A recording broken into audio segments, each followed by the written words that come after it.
Ladies and gentlemen, welcome to the channel. Today we are going to be discussing the eviction of a tenant, and this is specifically in the state of Florida. So we know that an eviction can be quite complex, but this guide aims to really simplify the entire process. We'll do this in a few easy steps. So let's get into it.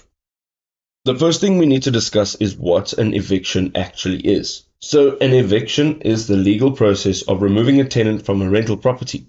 Landlords cannot forcibly remove tenants or change locks. They must go through the court system if a tenant refuses to leave after a lease violation. Let's sum up a few legal reasons for an eviction. The first thing is a non-payment of rent. The next thing that can be considered is non-compliance, which is a 3-day notice that can be issued for lease violations such as unauthorized pets or any other agreements broken.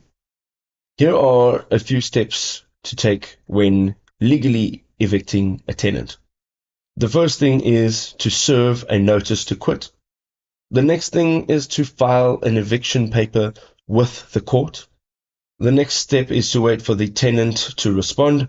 This will lead to a scheduled court hearing, and then you'll need to attend that hearing, and thereafter the removal of the tenant may or may not happen.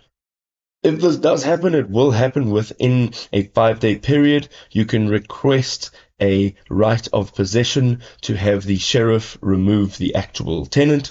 And the last thing to note is a security deposit may not cover all damages. So if not awarded during the hearing, you can pursue unpaid rent and court fees in small claims court.